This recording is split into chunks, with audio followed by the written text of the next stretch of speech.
stream is powered by Melita, using Melita Gigapower Internet.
World Pro Racing, where sim racing becomes real.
For only €5 a month, experience every high-definition moment on your TV, tablet, phone or PC.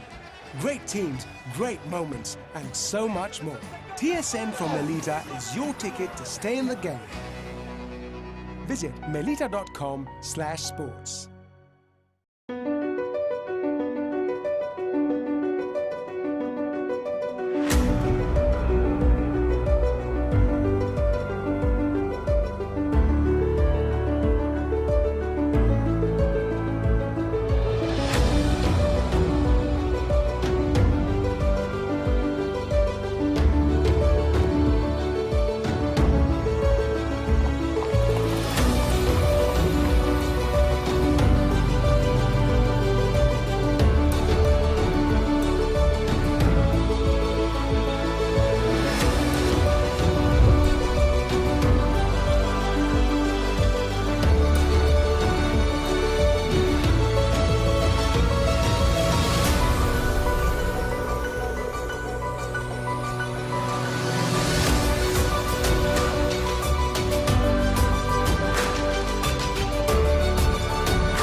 Senna was a god. No one could even dream to follow him. I'm from a very humble background. The role of women at that time were really difficult.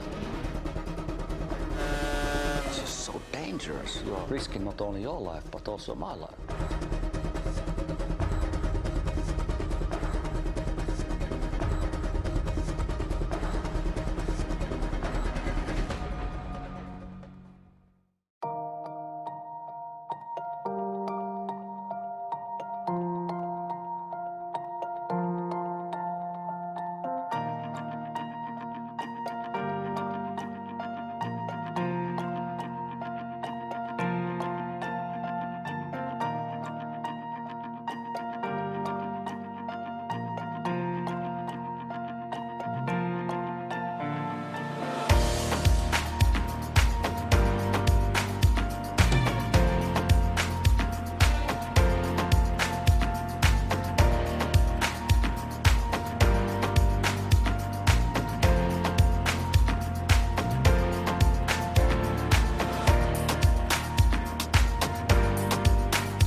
Wish your Wi-Fi network would just work in any room?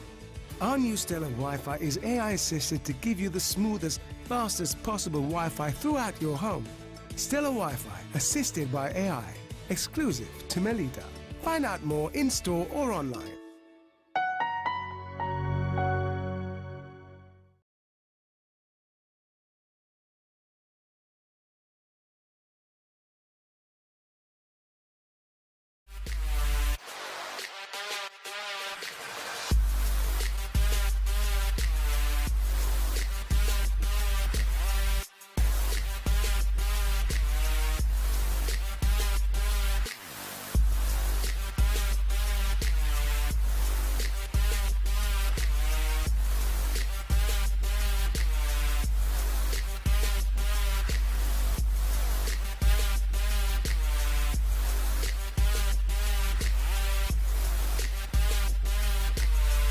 World Pro Racing, where sim racing becomes real.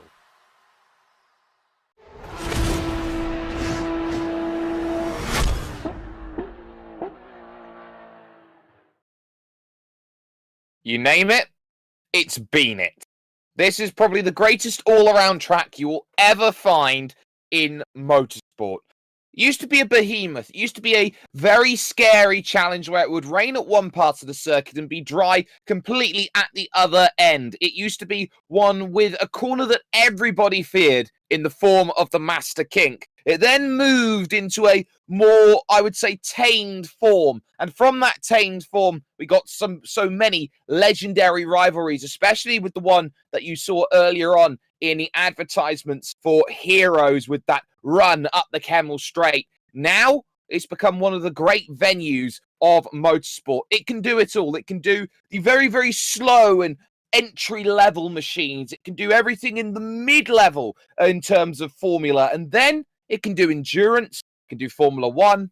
Today, we're playing GT3 for your World Pro Racing Assetto Corsa Competizione Sprint Series here live on YouTube, Facebook Gaming, and also on Twitch as well as some many amazing platforms such as ESTV, the Esports Television Network. We are on with The Race, we are on with Motorsport.tv, and we are on with TVM Sport as well. My name's Jake Sperry, joined alongside by Kieran McGinley. And Kieran, it's worth talking about where we stand. This is the final rounds of the championship, rounds 9 and 10 of your ACC World Pro Racing Sprint Championship. But with 2 rounds to spare, it seems like our championship is already decided. Yes, good morning, good afternoon, good evening, everybody. And yes, welcome to the legendary Spa-Francorchamps. Yeah, it does seem to be slightly wrapped up, especially for the top 2 positions.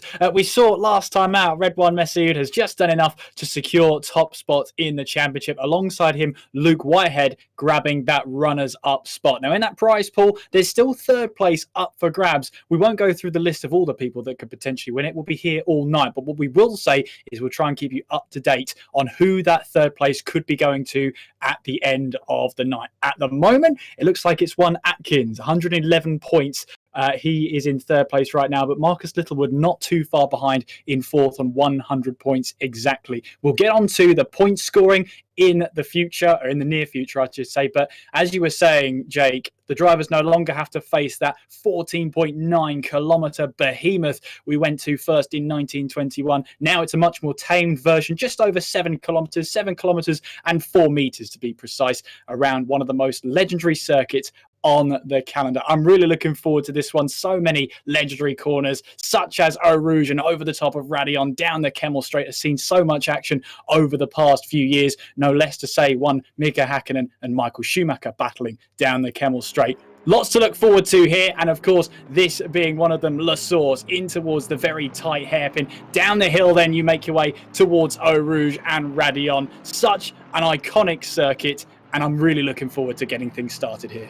And for such an iconic circuit, you'd be surprised to know that it's in this millennia that this circuit has been a permanent racetrack. It used to be a street circuit, as this was one of the combining routes between the villages of Spa and Francorchamps, and now the circuit to Spa-Francorchamps is a full-time venue, and with that has come the ability to really make some changes, such as the most recently changed point on the circuit, that final chicane, which some love, some hate. It's really a Marmite style of corner, 2 off-camber right and left-hand corners, which end the lap and actually extend the track over the FIA track limits that they have for maximum distance of new circuits built to over 7 kilometres. It's also worth noting that this track has actually or by new rules of new track building, it has a start-finish line which is actually shorter than what is required for other places that do get built. But what is key here today is that you have a circuit which is all about history and heritage, and this is going to be all about a battle today for those fighting for 3rd place on and down. The Ashtois cars, who are marked with H3 next to their names, of course, a French-based team. Red One Messaoud, the champion, Luke Whitehead in 2nd position. They're not really going to be the focus too much today, but you got yourself the likes of Carly Atkins, you've got yourself the likes of Johnston. Littlewood is 4th in the championship. You've got the likes of Romanek making great progress with some great finishes and results. And also, the driver in 9th position right now, Nathaniel Thomas, who I think is probably the quietest driver coming into this one. Oh, definitely. He's one under the radar right now. 5th place in the championship. 93 points to his name so far. Definitely one to watch as we make our way in this practice session. As you can see, the sun is absolutely shining through, and at least for the next half an hour, that should take us through in towards qualifying there. But look at the temperature. 30 degrees air temperature, 39 degrees out on track temperature right now. So it's very, very warm out there. So the drivers may have to take care of their tyres to some extent. Yes, it's a 7-kilometre lap. Yes, we're lapping at the 2:17s as Atkins is at the top of the table right now. But it is a track that can be very heavy on tyre wear if you don't set the car up right. Very easy to overheat those tyres, so you can lose a lot of grip very, very quickly. It's going to be a real challenge for these drivers to just make sure that they keep those temperatures within the optimum range, and the warmer the track temperature is, the more difficult that's going to be. Exactly, and this is where we find ourselves in a really, really interesting position, because this is a track of 3/3, I think is the right way to put it. You've got that first section up towards Lacoum and Malmedy there, the right, left, right section up at the top of the Kemmel Straight. That's a section where you always need commitment. Then you've got the middle section, which we're coming through right now, the back end of it here, through the Fania chicane towards Campus Corner. There's the campus there on the inside for technology and engineering there on the inside before the famous Stavilo Corner, which leads out to Curvapool Frere here, which is this small kink right, which you take flat out through this section and look to attack towards Blanchemont Corner, this very difficult left-hand bend, which is all about commitment and how much you can keep the throttle in. This final sector is very much like the first sector, so the question becomes here today, which sectors do you want to improve on? Sectors 1 and 2? Oh, sorry, sectors 1 and 3, I should say here, Kieran, and then sector 2. It's a case of finding what you feel like in terms of the balance. What we do know today is in terms of driver's choice, seems like the balance has gone to Aston Martins as the Mercedes goes top with Redouane Messaoud. Yep, top of the table goes Messaoud there with a 2:17 flat. And yeah, normally when the driver approaches a track, it's normally, well, what does the track most do? What does the track normally feel like? And if it's sector 1s and sector 3s that you need to be focusing on, then you'll set the car up for that and see how you go through sector 2. Ideally, you want the fastest car, you want the fastest setup, but sometimes that's not always possible. Set the car up for where you know it's going to be strong and hope that the strength of the car comes out at the majority of the circuit. We of course have a little bit of a mixture here. We've got the start-finish line just after that final chicane on towards La Source, but of course the pit lane leads you through Eau Rouge, through Radion, and then brings you on towards the Kemmel Straight. Now, not only a couple of years ago, about 5-6 years ago, they changed this recently, that the pit lane used to bring you out right in the middle of Radion, which was, well, not ideal to say the least. Now it brings you down further down the Kemmel Straight to really try and rejoin you on an open bit of track. Still doesn't help, though, that at the top of Radion, it's completely blind as you go through it as quickly as you possibly can. Very terrifying if you're leaving the pit lane then. So drivers are going to have their wits about them from the very get-go in qualifying. Yes, and that's also something they're going to be very alert to in this qualifying. The fact that you do have such a long pit lane to play with here today. It's very easy for things to go wrong around the pit lane, which is probably taking about over a minute to traverse. So you'll see a lot of drivers resetting today, putting themselves back into the pits, getting themselves out and going again. There is Jimmy Holm in the Holming Missile, apparently his team now has become, in the green Ferrari 777. He's 2 seconds off the pace, but this is one of those few tracks where you can say that, you know, to be within a second around here really says more of a story than other circuits. We know that this is a very long track out here today, and these drivers are going to be definitely battling hard for it. But you have to remember, from where we were last week at Zolder would have been, if you're within a second, that's pretty okay. But here, if you're within a second, you're in the fight for this one, because you've got so many zones out here on track where you can claw that time back.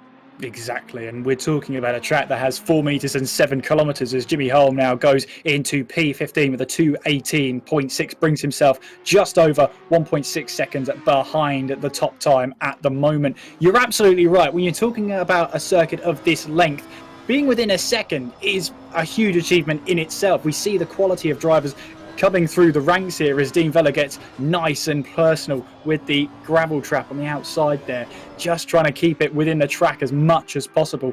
But when you say, as you're talking about the length of the track, it's all important just to make sure that you get within a second at least. I mean, even if you're 1.1, 1.2, just like Thomas is there in P12 and Jan-Niklas Erbrich in P13, that's no time to shake your head at whatsoever. That's a very respectable time amongst a field that is very competitive. It certainly is, and this is where qualifying, which will be coming up in and around the next 5 minutes, ladies and gentlemen, becomes one of the biggest keys to try and battle with over the course of today. You've got yourself a spin in the background first and foremost, but what we do have is 15 minutes worth of qualifying, and that means a couple of things here today. Firstly, it means you don't get many laps to go out there and set your best possible time. What it also means out here today, though, is that there are 10 bonus points on offer for the driver who picks up pole position, and you get to start on pole position for both races here tonight. Yeah, absolutely. That's going to be one that, you know, drivers will be wanting to try and get at that moment in time, and one person that will want to try and get that pole position in an attempt and to try and get that P3 in the championship is going to be Khalid Atkins there, the number 41 car. He's only 2/10 off Red One Messaoud, and when we're talking about the length of this track as well, 2/10 is nothing to shake your head at whatsoever. All eyes will be on him to see if he can take away pole position from one of the Ashtois cars. It's only gone to Ashtois cars this season. They've been pretty dominant, and although there's no team championship, it's fair to say that the combination of Messaoud and Whitehead has been pretty dominant in this season 2 of the ACC Sprint Series here with World Pro Racing. We're currently watching Max Waffel making his way through Lefonia and through that left-hander, trying to get that curb there. We see getting nice onto that little bit of AstroTurf just before Campus, then the double right-hander which takes you through Campus and then through Stavilo, using all that curb and more if you can get away with it, of course, as you now carry all that speed through, all the way through Corba, Paul Frere, and then towards the legendary Blanchimont corner, the flying left-hander. It's not this first left-hander, it's the second one where you try and carry as much speed as you dare through here. Slight banking towards the apex, but not enough to make sure that you can get through there flat out. You really have to think twice about it. We then head in towards that final chicane and the Team Cruising Missiles, number 67 Mercedes. Through then we go through that chicane and on towards the start-finish lot, straight towards the line. Let's see what sort of lap time Max Waffel will set. He now goes within a second of the fastest lap time, a 2:17.997, which now puts him into 8th place. Top 12 in practice here are either AMG Mercedes or Aston Martins, and that says pretty much all that you need to know about how this circuit is faring. You need a good balance, and there's the driver in 13th position in the patented Lexus, Jan-Niklas Erbrich, 2:18.3, his fastest time at the moment. But you do have a smattering of other vehicles out there. For example, the leading Audi out there right now is Nicholas Hillebrand in 15th position. And then you've got yourself the likes, of course, of Rassar back in the McLaren in the 690, trying to find maybe a little bit of place. So it's always going to be very difficult to see who's going to put some times in on the board. And what's interesting is what that driver in 25th place has been doing so far for all of practice. Jack Noller has not set a time at all. He's decided, I do not want to give anybody any clues about how quick I am. Well, that's one strategy to go about it. Save all your cards and put them all to your chest in qualifying. Don't let them see an inch of what you can do. It's a strategy for sure, but maybe all of his practice is done and he thinks, well, 15 more minutes is not going to be too much time. Then again, you know, we've seen there's 25 other drivers out there who've taken to the track and got themselves a lap time on the board at least, to just try and get themselves used to these conditions. I mean, getting used to these conditions as well is going to be a huge challenge. It's much warmer than we were expecting here at Spa-Francorchamps. Track temperature has decreased slightly since the beginning of practice, but 1 degree Celsius. Whilst it might make all the world of difference to some of these drivers, it's still going to give that challenge of looking after your tyres. There's Calvin Herzl then in the Good Time Racing number 100 car, the Aston Martin taking its way through in towards that newly named X corner, then on towards the double left-hander report. No, he pulls to one side and obviously not happy with whatever happened in the X corner. Nope, definitely wasn't quite happy with the pace, but we are into the final 40 seconds then of practice. Daniel Stramer is there in 10th position right now, trying to find a little bit of pace as well in the number 2 Aston Martin right now as he gets on the power. Uses a lot of that AstroTurf on the outside of Campus Corner, trying to go out there and attack the final sector of this circuit. I must say, for the 12th of February, which it is today, 30 degrees is incredibly hot for a track temperature, but of course we are playing in ideal conditions. We would say summertime conditions, and that's one of the advantages that sim racing has over a lot of other different places that you go, including real world racing also here, Kieran, as practice comes to an end, is that you can set the conditions however you want. If you want a dry race, if you want a wet race, you can make it whatever you want it to be. As we take a little look from the timing tower, and this is effectively our view of things today, and this is how everyone goes through at the start-finish line. This is going to be a very aggressive lap here, you could say, here around this place, and I'm sure these drivers, when they get to qualifying, will find themselves in that in due course. No doubt about that, and as you were saying, yeah, I'd love to have the same choice that you get whether here in SimWorld as you would outside, because it's currently below freezing, and I'm not a fan of that at the moment. However, 30 degrees in February sounds a bit worrying, so I'm glad it's not that right now. But there you can see Nicholas Hillebrand then in the Butler Powell Motorsport 557 Audi flying his way through Malmedy and all the way down towards Bruxelles. Now, it's a downhill braking zone in towards Bruxelles. Very easy to lock the brakes on entry, and it's still downhill, goes all the way downhill as you go through the corner, so it promotes the understeer all the way through as well. So it's a very, very tricky corner, more than meets the eye, as he now takes it through that newly named X corner. Now onto the double left-hander of Puon, then flying through there. It's a very terrifying corner, this one, slowing the car right down just to make sure he has enough grip on the second part of Puon, as of course the checker flag is out. Now we head our way on towards Le Fogne, first in towards the right-hander, then towards the left as you try and find the limits of grip out there. Not using the curb on the right-hander, but using plenty on the left-hander, exit of the curb as well to bring yourself on towards campus. Down into second gear as you make your way through, back on the power early, using all of that curb on the left-hand side to open up the exit of the corner to carry as much speed through possible. Stavelot is established there, and then through Paul Frere, and flat out now on towards Blanchimont. Now here's the real challenge. Let's see, we're riding on board with him. Does Nicholas Hillebrand lift going through Blanchimont? Let's have a look. No, not at all. Foot firmly pressed to the ground there on that right-hand side pedal, and now down towards the final chicane. Down the gears here, into first, try and get that car turned in, and then through the second part of the chicane, very tight chicane there. Good overtaking opportunity there, but now we head towards to the start-finish line, and Hillebrand then sets a lap time on the board. Looked pretty aggressive, especially going through Blanchimont, and it just shows you flat out through Blanchimont is definitely achievable. And we've seen cars go through there too wide before, rarely, but we have seen it happen. It's terrifying to go through there on your own, let alone along somebody. Absolutely, and it's going to be a very tough challenge that we see from everybody here today. But if you haven't already, you can like, share, and subscribe to World Pro Racing for more amazing content, which is brought to you throughout the weeks, every single week. And there is so much coming up, not just when it comes to Assetto Corsa Competizione, but likes of R Factor 2 and many more platforms out there. Gran Turismo Sport, there's things going on. And of course, there's a lot of things going on behind the scenes as well. The way you can get yourself involved with that is if you head over to worldproracing.com/events. That's where you can book yourself in for a chance to go and race here with some of the best. You could be a rank amateur, you could be someone who has been around the scene for years and years and years. World Pro Racing is a very open organization and caters to pretty much everybody out there. So worldproracing.com/events if you want to join in on some of the racing action. But we're just about getting ready here to go to qualifying. The drivers are out there on circuit and looking to get themselves on their outlaps, but it's such a long outlap here today, Kieran, that these drivers probably are not going to get the opportunity to dive down into the pits, especially when it takes 3-4 laps. Maybe here today with the hot conditions, only 2 or 3 laps to get the tyres up into an operating temperature.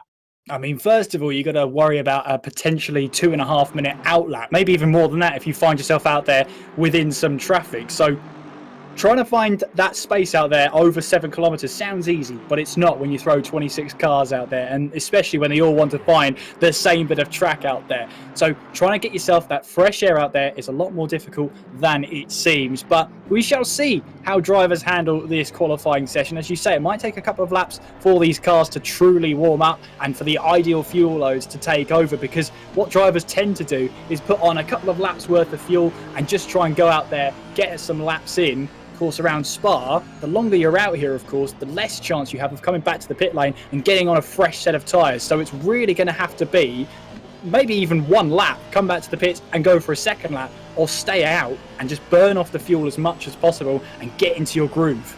Yeah, this is all about consistency, and of course, with it being a 15-minute challenge around here today, it's worth noting that with this qualifying session, this effectively becomes race practice if you don't have the ability dive down into the pits. Now here is Luke Whitehead. We are on board with him right now from the driver's eye perspective, heading into the right of Lekum and Malmedy. Lekum is the right and the left, very aggressive over the middle curve, and then here on the right you can see how early he transfers over to the left-hand side of the circuit. He wants to maximise Malmedy before the braking zone here at Bruxelles, the former Rivage corner, down the hill, always wanting to put the power down. Gravity is working against you. It wants to spin the rear tyres up as much as you can as you head through. It's very easy to run wide through this section. And of course, you have those barriers on the outside which really do jut in. This track is effectively carved out of the area. Bit of oversteer on entry there into Pooh on the double apex left-hander. Very easy to get that wrong. Luke Whitehead here is just trying to mitigate as many mistakes as possible. He's not being helped by the distance he is behind the driver in front of him. Yeah, that can give you a little bit of a tow, especially when we're talking about in towards Paul Frere, into Blanchimont, and then in towards the chicane. It might give him a little bit of tow that he needs, a little bit extra onto that top speed. We'll have to wait and see what the strategy is there. But he now makes his way through Stavelot and now in towards Paul Frere, on towards Blanchimont, and we know now it's full throttle all the way through now. Just trying to make sure you get the perfect line through here. You don't want to scrub off too much speed through the first left-hander, then through Blanchimont as well. You'll see drivers take to that right-hand side on towards the green paint there, trying to carry as much speed through, scrub off the least amount of speed possible, then straight down the gears, then in towards the chicane, almost trail braking on the entry in towards the chicane there through the second part. Now very easy to spin up those rear tyres from the slowest part of the track on towards that start-finish line then, and Luke Whitehead sets a 2:17.1. That's 4/10 quicker than the car ahead of him, Johnson, but lap time's going to come in thick and fast. They certainly are, and a 17.1 is really impressive here. This is Daniel Guinchard looking to find some times. Jack Noller jumps up into third position then, so that's where he's been hiding his cards to his chest. He's looked pretty good with things, but Guinchard here looking to try and make some progress through the final couple corners and on towards that start-finish line. It's a short run out of that section to go up there and attack, and he goes P7 only in the PC Boys racing car. Didn't quite work out. Now here's Cully Atkins in the Onyx Esports car. He's looking for a good run. Hillebrand is up to fourth in the Audi, but over half the drivers, I think, are still due to set a representative lap time. Here comes Atkins then in the Aston Martin, and it's P4. Not bad at all there. 7/10 of a second off the pace, but drivers will be looking here in the early stages at least, especially with a 15-minute qualifying session. One banker, and then you can go out there and attack to your heart's content. Yeah, and it's going to be one of those, isn't it? Just trying to make sure that you keep your car in good nick as well. We'll have to wait and see how it all plays out. But Alex Johnston's second place right now in the Omega E Racing 248 car. That's the Aston Martin making his way through Pouhon there and on towards Lefonia. Good job from him so far. I mean, he is in the championship 6th place, I believe, on 79 points. So in with a chance of grabbing 3rd place at the final round. And of course, 10 points on offer here, as you've previously said, Jake, on offer for pole position. And it gives you pole position for both of the sprint races. So it's all important to make sure not only you get the 10 points, but also the best possible chance of grabbing yourself the 2 race wins. A race win here worth 35 points. And of course, 2 races, you get the idea. 70 points up for grabs in both races. And then, of course, we come on to the fastest lap of the race, which is worth 5 points. You get both of those in those races.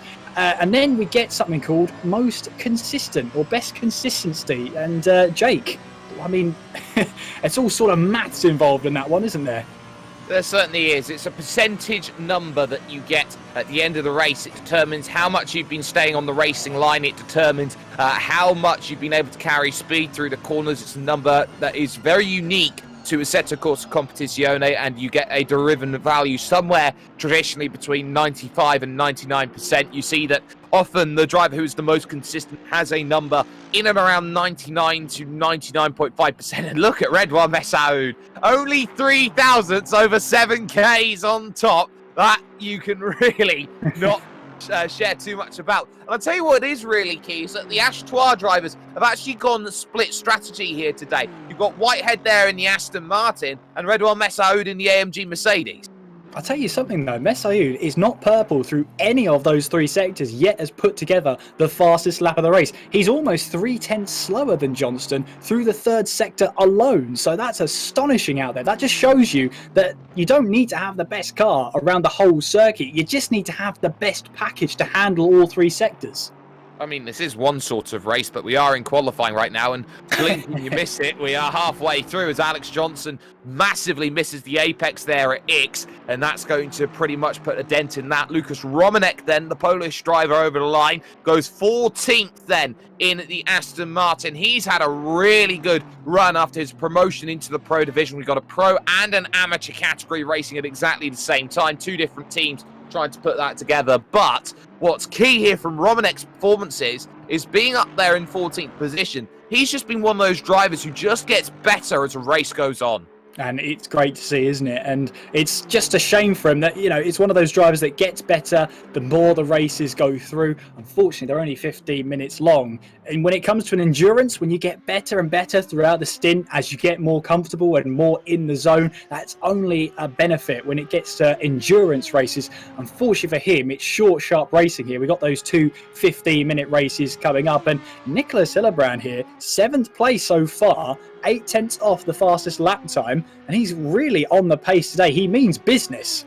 I'll tell you what, so is Hülsel as well in 8th position. He's actually tied his time with Nat Thomas, so that tells you just how close they are trying to race here today. Currently got the top 9 all within 1 second. Jimmy Holm in the first Ferrari rounding out the top 10 at the moment, but Calvin Hülsel, this is probably his best qualifying he's had all season long, and it just gets better as he goes 7th. He's got something about this Spa-Francorchamps circuit which is really lighting up his time. Absolutely, and Spa brings out the best in everyone. I think everyone needs a Spa day. It should be the law. Max Vaffel then making his way through Stavelot and now in towards this flat-out section through Corporal Frere in the Team Cruising Missiles number 67 Mercedes on through the first left-hander. Then Blanchimont comes at you here through that flying left-hander. Keep that throttle pressed down as you make your way towards the chicane. So 13th place so far for Max Vaffel, 1.4 seconds off the best time so far as he negotiates his way through the final chicane onwards towards the start-finish line. Will this be an improvement for Vaffel here as he crosses the line? Yes, it will. 7th place, 0.7 seconds off the best time with a 2:17.8. I mean, the track's getting better and better. It is cooling down, I have to say, but even so, the track and the drivers are getting more and more confident and they're getting faster.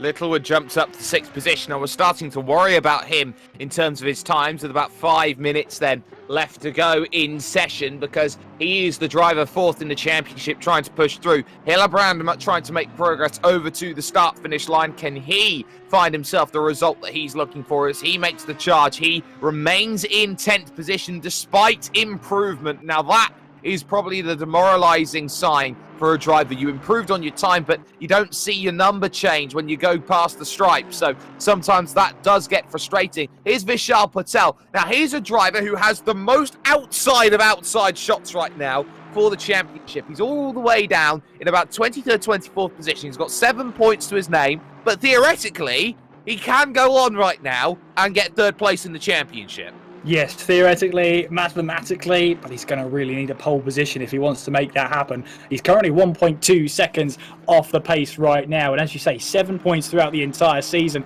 To be fair for Patel, it's not a bad effort at all. 15th place so far. He's been in and around that sort of edge of the points spectrum here, so he's been a really good season for him. Very consistent for Patel as well, and he'll be wanting to round off this season at least with another strong points finish. Let's see how he ends this lap now as we make our our way through Blanchimont in the PC Boys racing car as he now makes his way on towards that chicane. Once again, plenty of time to pick out your braking zone here. Heavy braking down to first gear as you negotiate through that final chicane, trying to make sure you clip the apexes as you go through.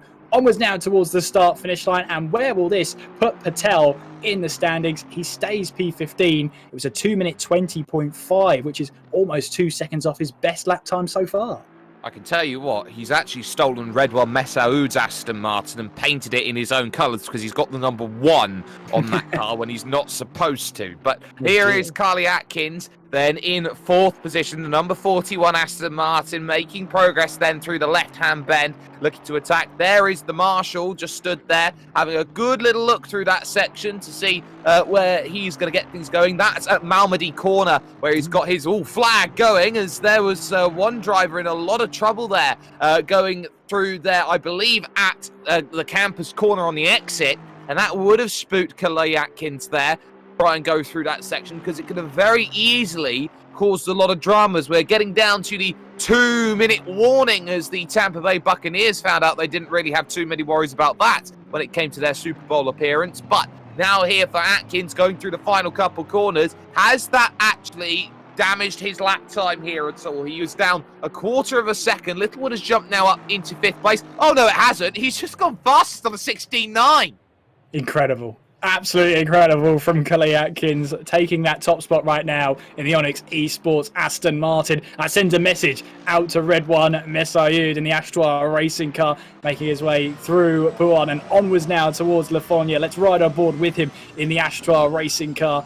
Through now, we go in towards the right-hander of Lafonia, taking that little bit of curb on the right-hand side, then a little bit of curb on the left. As you now use plenty of curb on the exit. Onwards towards campus through the right-hander here, trying to make sure you keep that car in check, using plenty of curb on the left. Just open up the entrance into Stavelo to make sure you can try and carry as much speed through as possible. Through Corbett Paul Frere, flat out here once again. He'll be looking down at his timer every so often, just see how he's going along here through this left-hander before Blanchimont, then approaching Blanchimont, flat out through here once again in 5th gear and staying in 5th gear. Onwards towards the final chicane, braking heavily, then down towards 1st gear we go once again, trying to make sure you get those apexes nice and in line. Onwards towards the start-finish line. Can this be an improvement for Redwan Messaoud? Can he take back provisional pole position? No, he can't. He improves on his lap time, but stays in 2nd place. Incredible. He ran the red line all the way from Blanchimont to that final section. I wonder if he had a 6th gear available,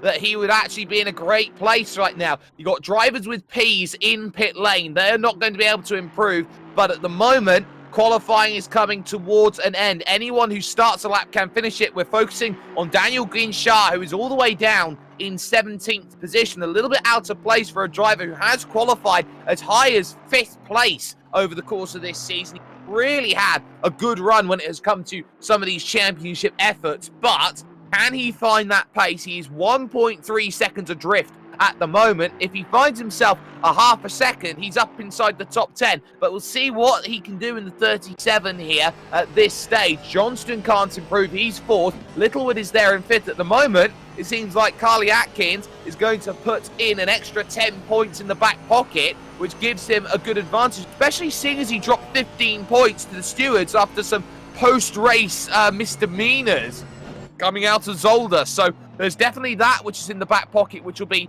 just changing how things go. But Guinchard then making progress towards the start-finish line. Has he got the lap time that he wants out of it? Yes, he does. He jumps up to 11th. Jan-Niklas Erbrick may be the only driver who can improve. Stromae then is in 15th position right now. He's trying to get himself up, and he does so. He jumps up ahead of Guinchard into 11th place in the GT Omega RPM Esports car. Sheldon Muscat, he has been oddly silent here at the moment around the circuit of Spa-Francorchamps. He's in 15th position. Here's someone who should be regularly challenging top 10, top 5, and he's down in 15th position at this moment. Through the right then of the campus corner and on to then the next right then that comes along. That, of course, which he's just gone through, is Stavelo, and on forward he goes. He does have a driver behind him. Shouldn't be too much of a challenge. Hosel remains in 9th position. Erbrick could not improve on 7th position behind. So Hosel unable to get what he wants out of it as well. So we just wait then on Muscat, and I believe that's Vela behind, trying to improve on time as well. So through the final couple corners, does just run wide there. Did one Mr. Sheldon Muscat, but Vela as well tried to search for that time. Here comes Muscat over to the line, does remain in 15th position, no improvement, and the session over as Vela jumps up then into 18th place. First time this season that a driver who is not affiliated here, Kieran, with Ashtois is on pole and gets 10 points. A valuable 10 points as well, and he can put that towards his challenge for that final, well, I should say, prize pool paying position of 3rd place. I mean, that's what the remaining drivers are going to be fighting over for now. And with Khalil Atkins picking up those 10 points, that now takes him up to 121, 21 points ahead of his nearest rival in Marcus Littlewood. So all points flying off to good for him at the moment. If he can translate these results into race wins, he's got a really good chance of wrapping up 3rd place in tonight's race. Of course, he can't get 1st place or 2nd place. Those 2 positions have already been wrapped up by the Ashtar Racing setup. Red One Messi taking the championship, Luke Whitehead getting the runners-up spot. So it's all to play for 3rd place. Plenty of drivers can still get it mathematically, but who's going to be able to get it by the end of tonight? Well, the only place you can find that out is with us at World Pro Racing. We're going to step aside for one moment. When we come back, race 1 is on the horizon.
The drivers are getting ready. We are getting ready. Round 9 of 10 here in the Assetto Corsa Competizione World Pro Racing Sprint Series is happening in just a couple moments. I'm Jake Sperry. That's Kieran McGinley, who is alongside me here for the ride. But what is key is that we now find ourselves in a battleground situation. Everyone's fighting for 3rd place except those who have already secured first and second. And you can see from where they start themselves on the Grand Prix front stretch here for their formation, their mini formation. They will get their racing starting at the endurance start-finish line, which they can get themselves going. And then from that point onwards, it is the Grand Prix start-finish line, which determines when laps get logged. They're going to get themselves ready. It was Kalai Atkins, and there's a spin already there from about 3 rows back. It's one of the Aston Martins in a whole heap of trouble. He'll be lucky that they're in ghost mode at this stage because they're trying to get themselves all started up and ready, so he won't affect anyone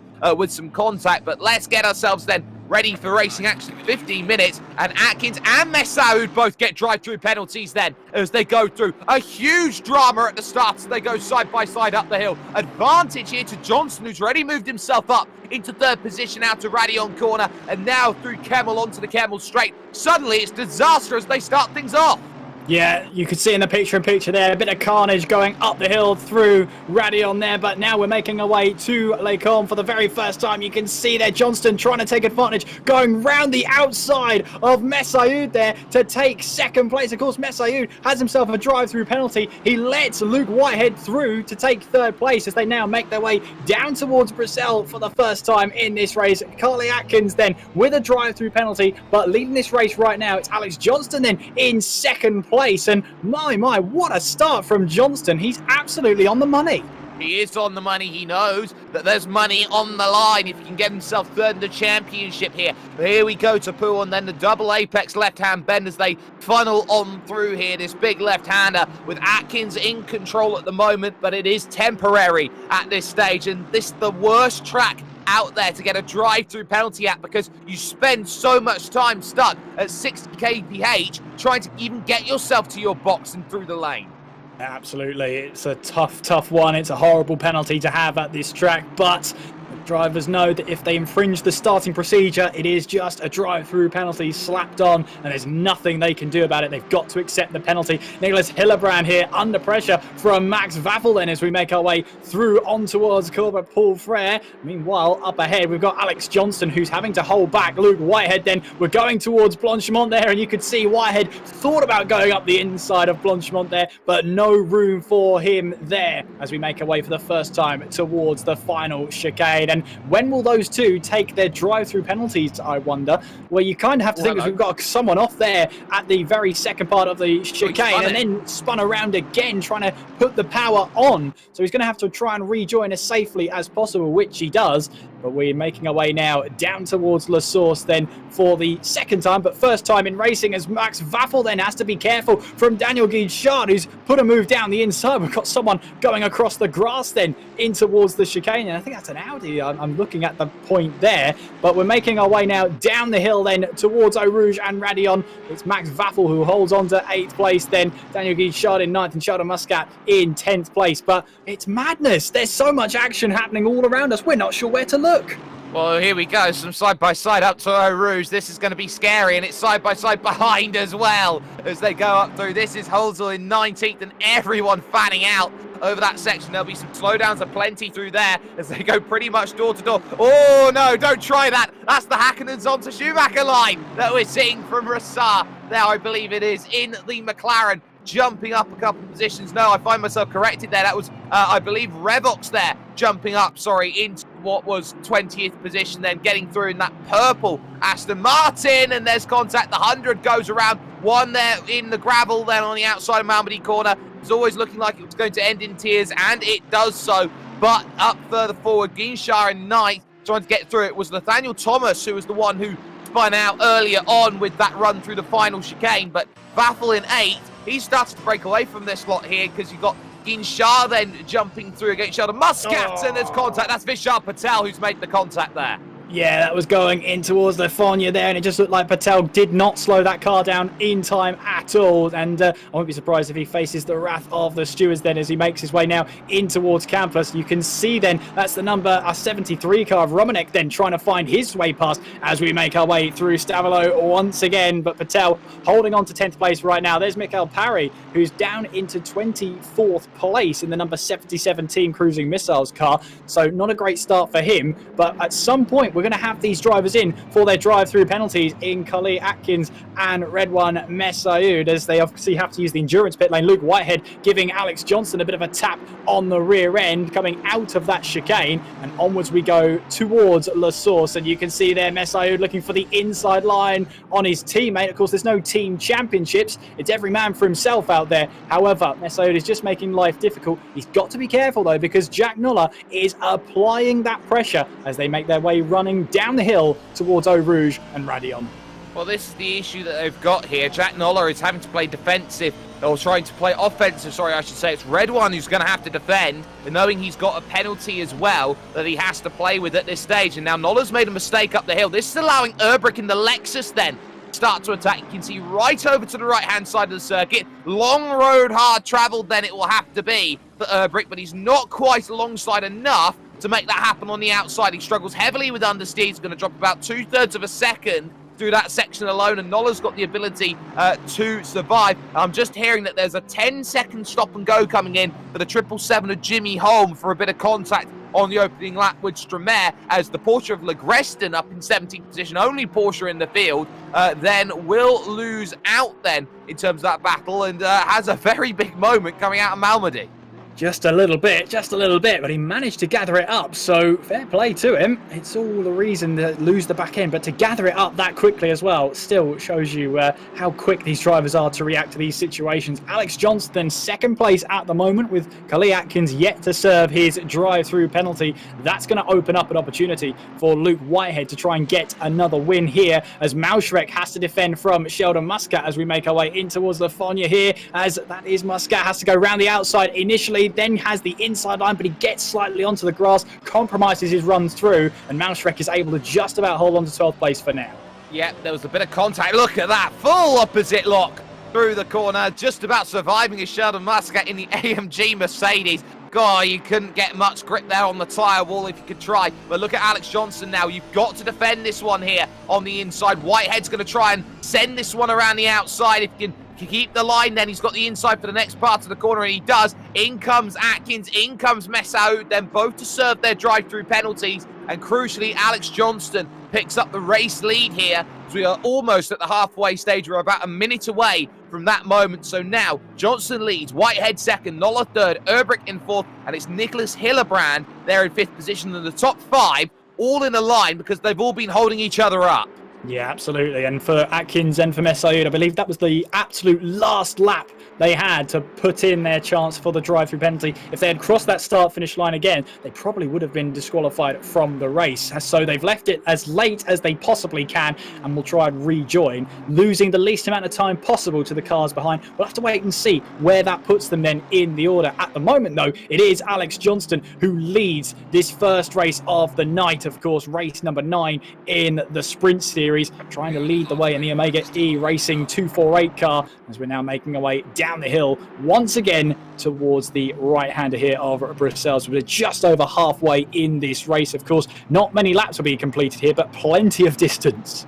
Oh, certainly, and I'm sure that Carly Atkins is going to be very much fuming. Littlewood's way down the order in 16th place. He's not had a good race today, but the fact that Red One Messaoud as well is down the order, isn't he grateful that the championship's wrapped up? That would have put everything on the knife edge going into the final race of the season, which will be coming up after this race's completion. Ladies and gentlemen, 2 races every night with the Assetto Corsa Competizione World Pro Racing Sprint Series, as we keep an eye on Tom Revox here in this battle. He's in the Lexus right now, and he's got himself a little bit of company in the form of Mikael Parry right now, as they fight it out for 18th and 19th positions.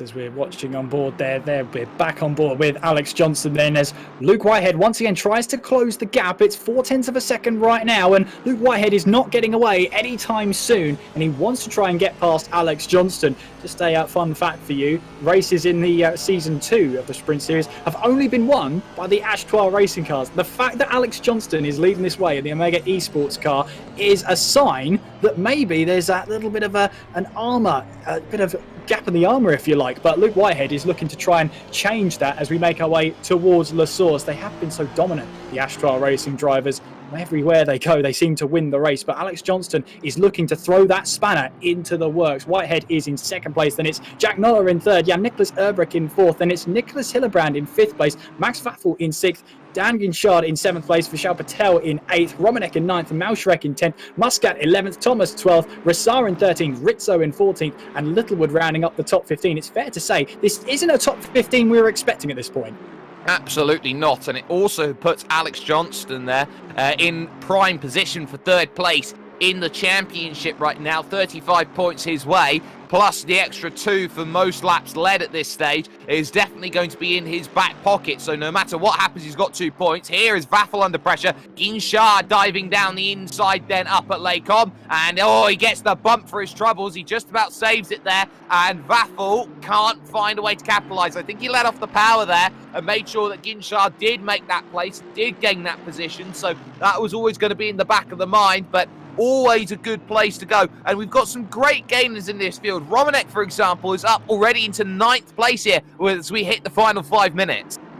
Absolutely, and you saw there as well, Ginchard got the move done, and then was that slight contact from Vaffel at the back. You're absolutely right. He let off the power and let Ginchard have the move there, mainly because that means that Vaffel, any sort of reprimand that comes his way is just literally going to be a slap on the wrist for any sort of contact there. So he's done the wise thing, just given up on that position for now. Just fight another day for that position. Alex Johnston leading the way though, and Whitehead is looking to just turn up the heat here as we make our way in through Stavolo. He's right on the rear diffuser of the car ahead. Alex Johnston is going to be feeling the heat now as we now make our way on towards Paul Frere and towards Blanchimont. Is there a move happening here for Luke Whitehead? He's right into the toe as we make our way through that flying left-hander of Blanchimont. Then looking at the rear wing of Alex Johnston, is there going to be a move here for Luke Whitehead? Will he try and move down the inside? Yes, he will. He's going to launch a move there down the inside. He can't stop it in time though, and Alex Johnston just about holds on to the lead of this race. That was smart driving from him there, and Luke Whitehead wanted to get that move done but just left his braking zone a little too late. That was all because of a mistake at Campus Corner that completely ignited it, and that is Muscat. Then losing out around the outside goes Marcus Littlewood at Blanchimont to pick up the position there. So clearly Sheldon Muscat is struggling here.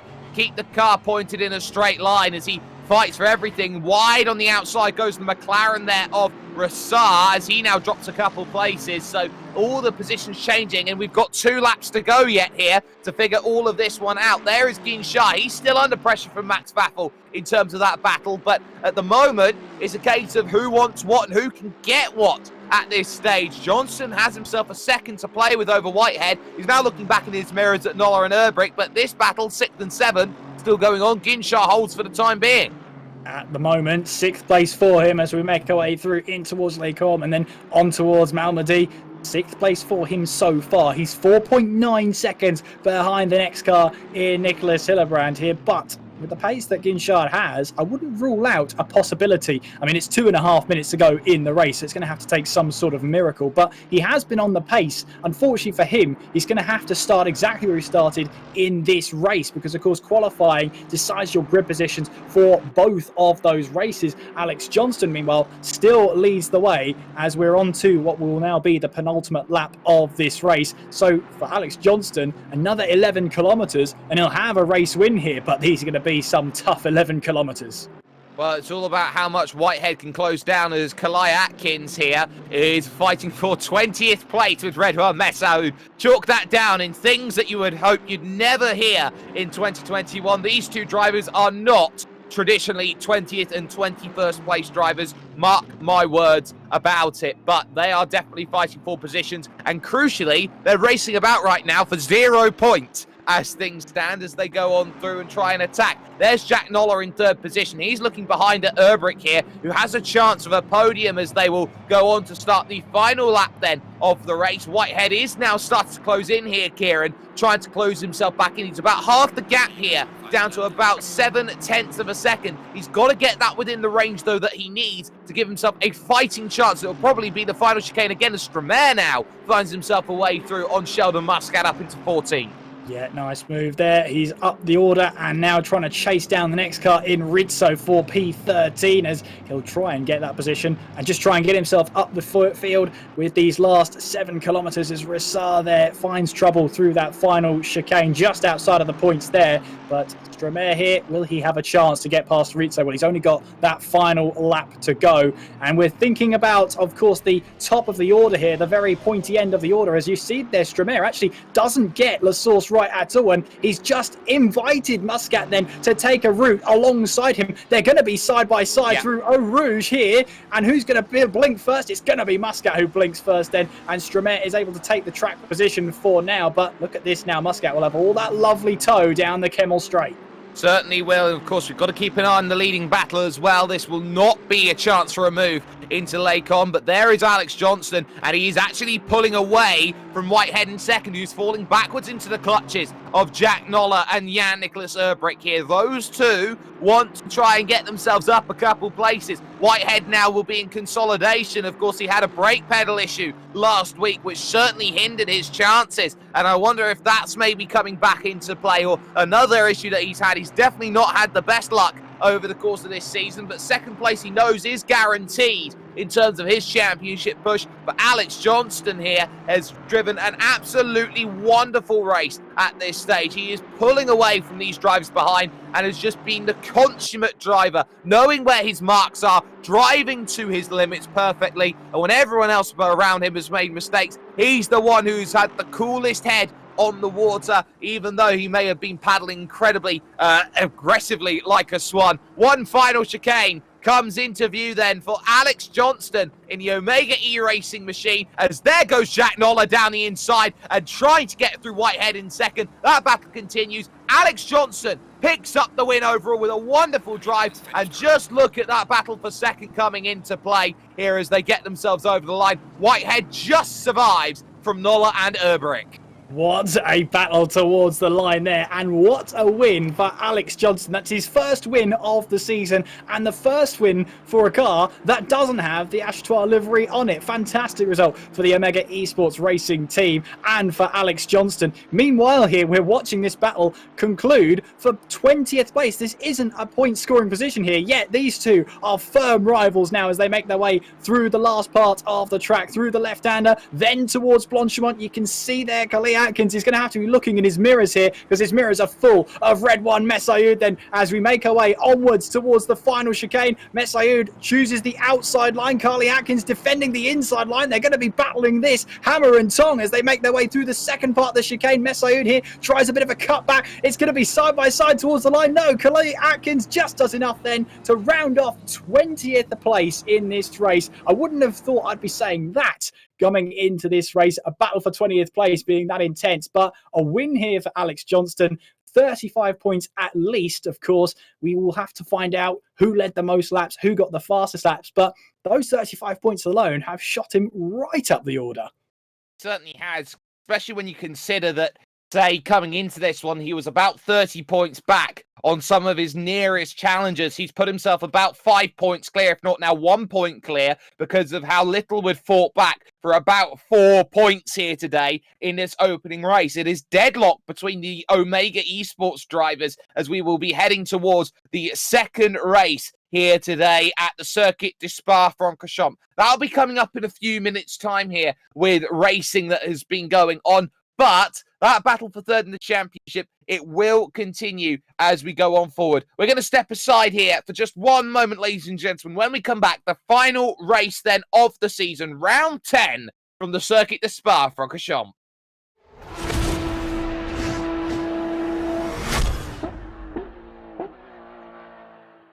This stream is powered by Melita, using Melita Gigapower Internet.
World Pro Racing, where sim racing becomes real.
For only €5 a month, experience every high-definition moment on your TV, tablet, phone or PC.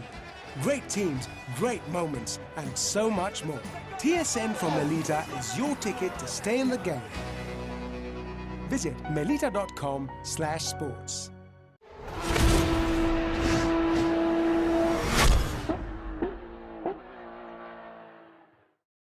And welcome back, ladies and gentlemen, to your World Pro Racing Assetto Corsa Competizione Sprint Series finale. It is round 10 of 10, and the big key to that race that we just went through, Kieran, after what was an amazing bit of battling overall at the front, was those drive-through penalties, which really did come into play and change things. All about start procedure, and I wouldn't be surprised if that was for speeding at the point of the green flag dropping. Yeah, and it's always difficult to try and make yourself into that box. Of course, you get that little bit of a box in front of you. You have to stay within in the entire time you're in that formation lap. And if you go outside it, if you stray outside of it, you will get that drive-through penalty. One thing that was interesting to me, though, of course, Cully Atkins got that drive-through penalty. Of course, he tried to stay out as long as possible to try and get the most laps led points. Whether he got that or not is another question. We head to the race start.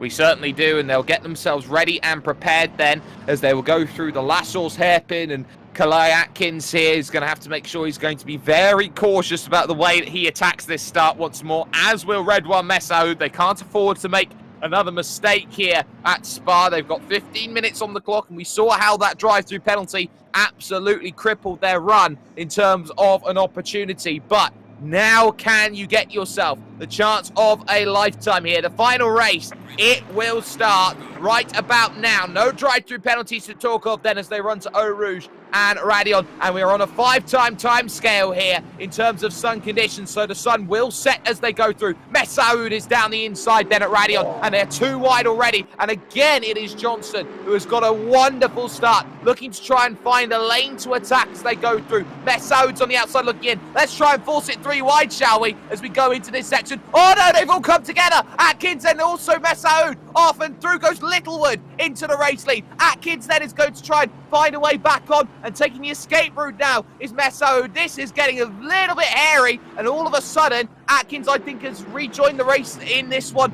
just about, and somehow still has the race lead. Yeah, Messoud has got a lot of front end damage there. You can see that bonnet is just popped up slightly there. He should be able to try and get it through, but it's going to be a tough race for him all the way down the order. Khalil Atkins then still leads this race then as we make our way on towards Pouan there. Just in that picture-in-picture, if you saw then, it was carnage going over the top of Redion there. It's the only way I can describe it, really. We're still going too wide, going all the way through Pouan then, and Malshrek gives a little bit of a flash to the car ahead as we now make our way on towards the right left-hander of Lefonia. There's Yassianus on the back of the very purple car of Rassar there. Nicholas Hillebrand then trying to battle away as we now make our way on towards campus. Then he's got the inside line. He'll have that line all the way through and makes his move stick as the standings update all around us. Khalil Atkins then leads the race. Littlewood then in second. Oh, that's a Mercedes. That's Messoud then taking to that gravel trap on the outside of Stavilo. A very dangerous place. Ginchard going up the inside of Max Vaffel. Then he wants to go up the inside in towards Blanchimont. Is he going to make it happen? Then they go side by side all the way through. Both of them go off the track there, but Ginchard has the position and moves ahead of Max Vaffel. There's a lot to unpack then for the stewards, and there's contact. That's Whitehead in trouble then as he drops down to 4th place. Jack Noller jumps up onto the podium, and more dramas here as one of the Ferraris went straight on, and there was more contact in the background. They're all tripping over each other at the moment. They can't get out of each other's way. There's more spins in the background there at the final corner, and it's complete carnage in the mid to late pack. And oh dear me, Alex Johnson gets a big kick of oversteer on the on-camber last source hairpin, and suddenly Jan-Nicholas Erbrick has to take around the outside, gets the inside at Eau Rouge Radion, and is trying to pick that place up, and he does so. Into the top 5 goes Erbrick. This is a huge battle right now for the top 5 overall, and Atkins leads this one from Littlewood, and as things stand, I believe Littlewood is on course here to pick up 3rd place. Oh no, there goes the Porsche of Legreston. Yeah, big moment there at the top of Radion as he tries to rejoin the action there. Yeah, Nicholas Erbrick, though, is having a fantastic race here, a fantastic time at Spa-Francorchamps, finishing 4th place in that last race. Now finds himself in 5th place in one of the only Lexuses out there on track. Fantastic stuff. There's another Lexus in the red face racing of Tom Revox there. He's having to really battle away with Messoud then as we make our way in towards the right-hander there of Roussel's. There's a little bit of a tap between the two of them there. Nicholas Hillebrand, though, is having to hold off Max Vaffel. He's just found a way through, and he moves now up into 8th place. His next target will be Ginchard as Romanek then picks up a drive-through penalty, so he'll have to serve that within 3 laps. Then Revox is having to go defensive once again then as we make our way through, as he now drops to P15. I believe that was one of the Aston Martins there making their way through. I think that was Romanek then who gets a move done, but we now make our way through. We've got yellow flags just behind them, but there's your race leader then, Khalil Atkins. All he can do now is just drive as hard and as fast as he can. It's 35 points for the race win. There's 5 points up for grabs for the fastest lap. There's 2 points up for grabs for most laps led. All he has to do, all he can do, is go as fast as he possibly can.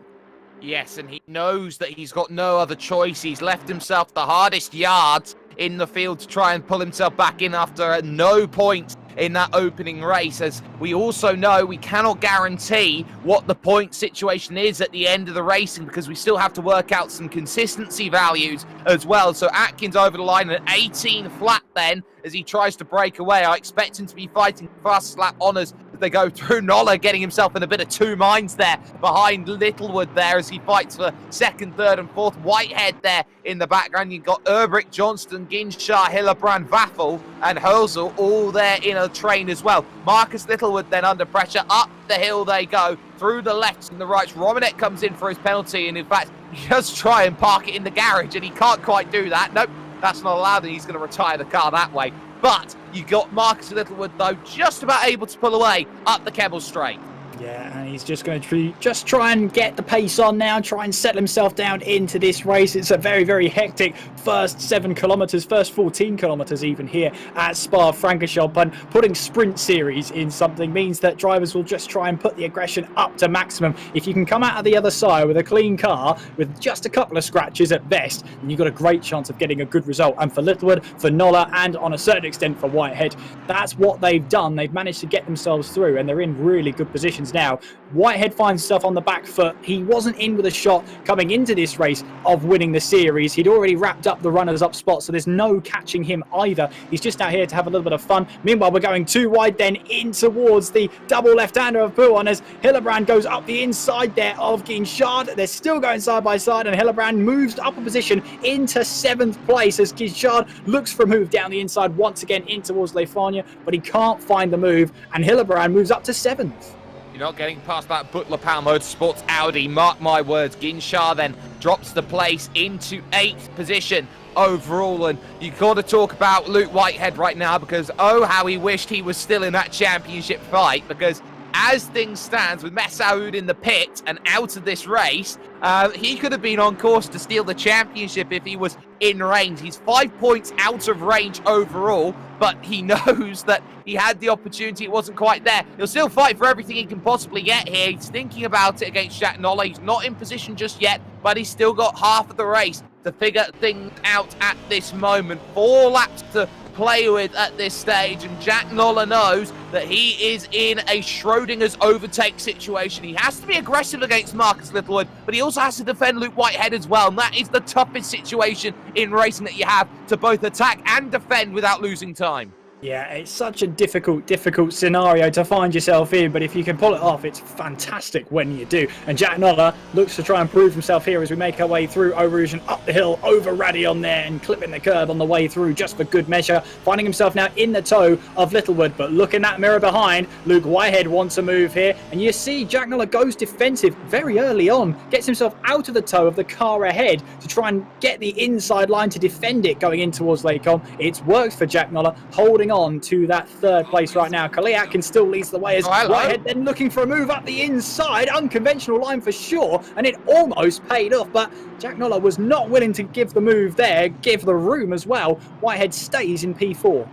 I tell you what, if Jack Nola was there and he'd lost that place, I'd have told him to get off the night nurse, because that would have been him been sleeping on a move that was very opportunistic there by Luke Whitehead. Wasn't able to pick it up, but he'll now be very much alert to that backing. It's allowing Littlewood the chance now to break away at a rate of knots, which I'm sure a lot of drivers wouldn't be quite happy with. Littlewood can now focus on catching Carly Atkins, and in fact he has brought that gap down to 1.2 seconds here at the front of this field. But other battles going on right now as we keep a focus here on 3rd and 4th, because 7th, 8th and 9th looks like it's on here, and it's very much on, because you've got Jimmy Holm on the back of that one as well in 10th place. You can see them 7th, 8th, 9th and 10th all in a line. Ginshar is ahead of Herzl, and Herzl's having a really underrated race at the moment in 8th position.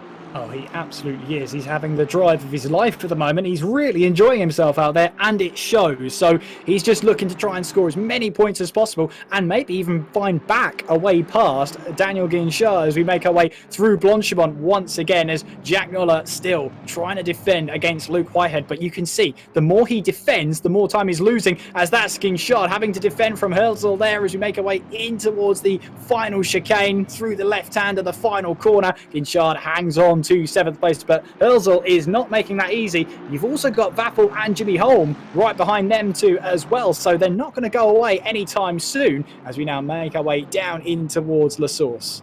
Yep, once again, 5 minutes, 40 seconds then on the clock, and expect the headlamps to go on, because that timer you can see up the top right middle that you've got right now, it is ticking over about every 10 seconds a minute at this stage. So you can see it's gone 10 past 9. Expect this race to finish at around 9:30, maybe even later than that in sim time as it continues to go on. And this track's going to cool the longer that things go on. You can see side by side as they start to charge up. 5-second time penalty for the 248 machine. That is Alex Johnson then, who will have that added on at the end of his race as we get some Noah's Ark Racing 2 wide, 2 deep through Lakeham. Holsall trying to fight back against Ginshaw. Holmes on the inside then of Vaffel, and it's those drivers on the outside who are able to hold there through Malbody Corner. Very unconventional. Yeah, and actually that was a nice move then from Hurzel there. He gets the position and moves back up to 7th place. Meanwhile, Vaffel was able to fend off the attack from Jimmy Holm there to hold on to 9th place. So 2 very similar scenarios there and 2 very different outcomes. And you can see there, they're absolutely enjoying themselves out there. They're relishing this battle here as you see Jimmy Holm right on the back then of Max Vaffel, who had to slow it down going through the double left-hander of Pouon then. Obviously not got the car set up to take that at a very, very good pace. So we'll have to wait and see how he's able to hang on to that car. He's already struggling there. As you said, we've got Revox there, who's got himself a drive-through penalty for an incident on the number 54 car earlier on in the race.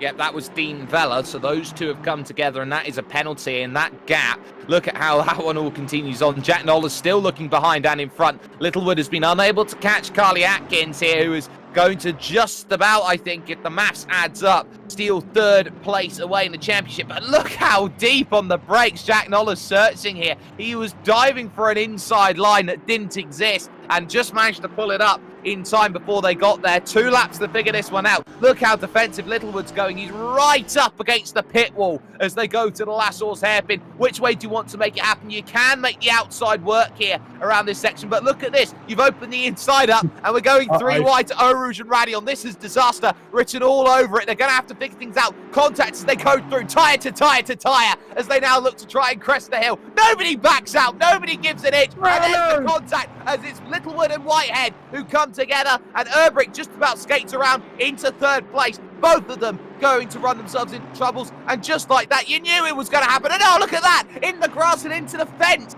goes Johnston there, trying to get around Whitehead as he ran into an alleyway. He was chasing pavements like Adele. Unblinked and everybody suffered there as Johnston's trying to get his way past there, but there's no way past Luke Whitehead there as we now make our way through. So he's now down in towards 4th place there. I mean, all 3 drivers there, well, credit to them for the aggression, but there was only one way that was going to end, and that was in tears, and that's exactly what happened there. And Whitehead potentially has to now take a damaged car to the finish line, and it's going to be a very, very long 10 kilometers for him. Johnston then is trying to battle away with the other car, the other Omega E racing car of Littlewood then, as we make our way and we descend down towards the double left-hander of Pouon. Then just in that battle then, we have the number 7 car of Nat Thomas. He's now picked up a stop-and-go 20-second penalty for an incident on cars number 2 and 14. And looking up and down the order there, that's going to be a huge blow to Nat Thomas inside the points at the moment, but he's going to firmly drop outside of them. Jack Noller then, that's promoted him up to 2nd place. Jan-Nicholas Erbrick is now on the podium and now battling away with Jack Noller for 2nd place. I'm telling you, you could not predict this podium even if it hit you in the face. No, you absolutely couldn't. This has been a wonderful season of racing, and Jan-Nicholas Erbrick is finding Zandvoort form from the inaugural season. He wants to try and get himself in. There will be 1 lap to go after this, and the stewards will be dissecting absolutely everything. I'm telling you, it's not a guarantee who finishes where in the championship for 3rd place on down. Everyone is looking around at each other, and they've pretty much put the Mad Hatter's cap on and said, you know what, this could go any one of a million ways here in terms of this battles. We're down to 1 lap to go here at the Circuit de Spa-Francorchamps. 1 lap to go on the season, and it's Carly Atkins out in front at the moment, has been unchallenged since the dramas of Lakeham on the opening lap, where he somehow managed to maintain the race lead. But if you look in the background, 4th, 5th and 6th, they're still trying to work out 2 wide here in towards Eau Rouge and Radion, but they are just about, fortunately, back in single file. I'll tell you what, Littlewood's going to be frustrated with Johnston ahead because, of course, Johnston has the 5-second penalty. That's going to be added to the end of his race time. So, realistically, Littlewood wants to get past because he wants a chance at Luke Whitehead. But Johnston here is not having any of it. He's choosing the outside line as we head away in towards Lakecom. Door to door they go as Luke Whitehead defends that 4th place like his life depends on it and keeps a hold of it there. Johnston can't find that way through. No, he can't, and there's a little bit of ooh on the exit there of what was the big right-hand corner there at Malmedy. And now as they enter the second half of the final lap, look at what all this battling has done. That's Hülsel on the back. They were 5 seconds back a couple of laps ago, and now they're back on the rear. And that includes the likes of Vaffel and Vishal Patel, who we want to try and get in. There's Ginshar in 8th. This is Vaffel trying to get by him here through the double left of Pouon. He's not going to find it that way, but he is going to have to play another case of the waiting game if he wants to go through. Currently, it's Andre Rizzo who has the final points position right now. 1 solitary championship point as they go on through. But we focus on Carly Atkins here in the number 41. So many times this season, he has shown promise that he can be someone who can fight for this championship a little bit later on in his sim racing career. He's a very young driver. He's someone who's got a lot of talent for the future, so keep an eye on him as he makes his way towards the final chicane and does exactly what he is needed to after a very tumultuous start to racing action. It's going to be Carly Atkins then who comes to the line and picks up a huge victory then to win out overall. It's going to be Nola in second and Erbrick in third, and just about holding on to 4th place is going to be Luke Whitehead. And there's some battling right down at the end. I think that might be Vaffel there under pressure as they come to the line here. I'm not quite sure. It was side by side to go through. That was Hillebrand actually jumping through Vishal Patel at the end. Where did he come from? Well, he was running up in the order there, up into 8th place, but he fell to 11th again. So something happened to Nicholas Hillebrand then, and then he recovered all the way there to 10th place. Of course, as well, Alex Johnson will be falling well down the field, possibly to 8th place there with that 5-second penalty. And if you had an eagle eye there, you would have seen the marshals waving the black and orange mechanical flag at Luke Whitehead, trying to get him into the pit lane because obviously he had the damage there. But Carly Atkins can enjoy this one. This is a win. He's very much deserved there. A huge congratulations to Carly Atkins there as he just takes a nice quick tour of the Spa-Francorchamps circuit. And the question we have to ask is that going to be enough for 3rd place? He threw everything at this second race here tonight. He's got the 35 points for the race win. He definitely has most laps led, so that's another 2 points. Whether he got most consistent and the fastest lap of the race, well, we'll have to wait and see. Is it going to be enough? Well, we're going to keep you on tenterhooks for now. What a race that was. I believe Alex Johnson drops down to 7th place if the math is correct with the way that he's dropped, either that or a little bit further.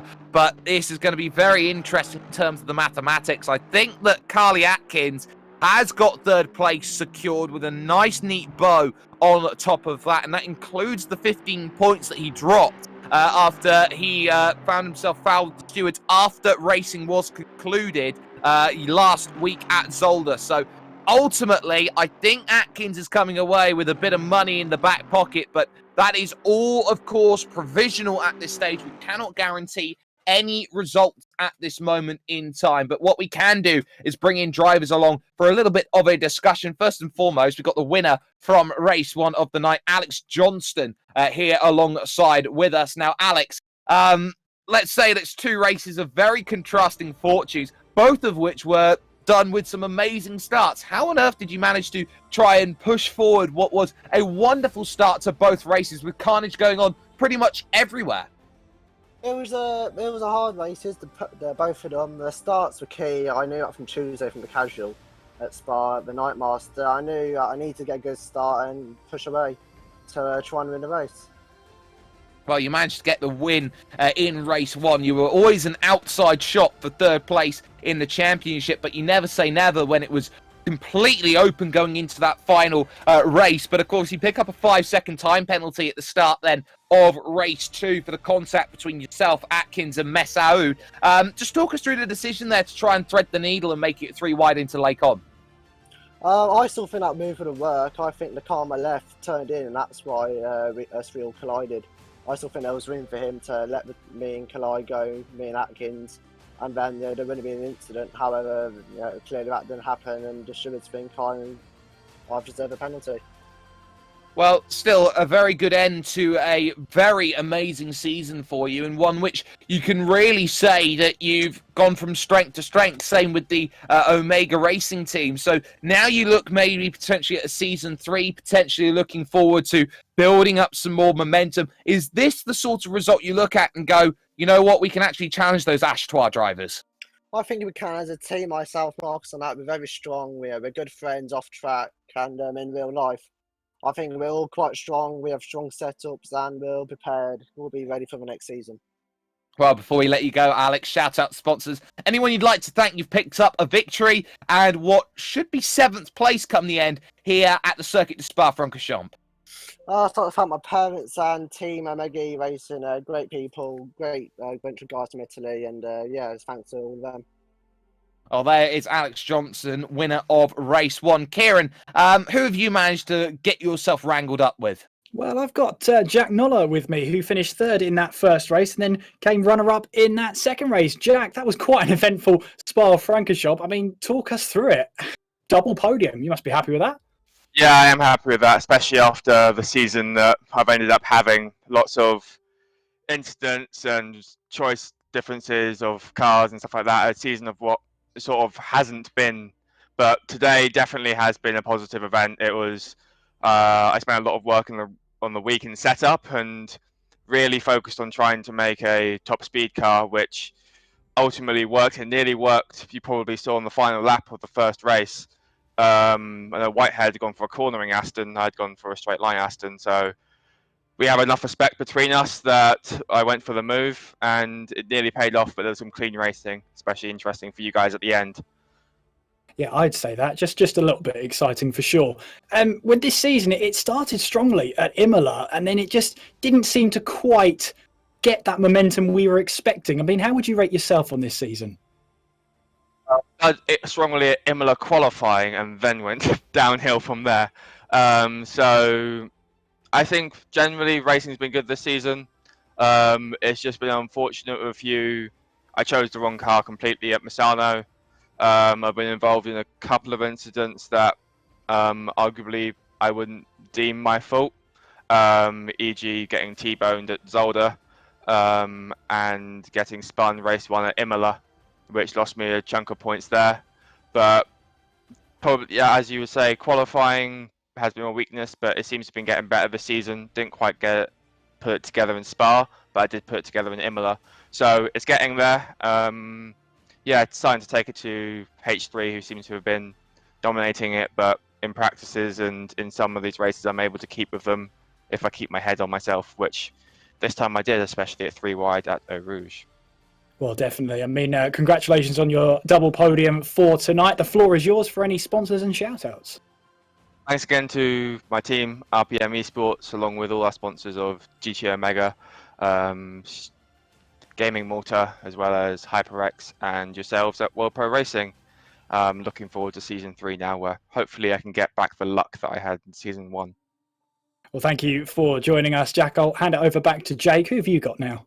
Well, I've got a number of people, but first I've got breaking news, and that is that for Season 3, it's only one car that you're going to be allowed as a choice. So you've got one car and you're locking it in for the entirety of the season. So that's where things are going to get a little bit more different as things go on. Now, I've got here Carly Atkins here, who managed to pick up the win in race number 2. But the first question I have to ask here, is it Carly or Carly?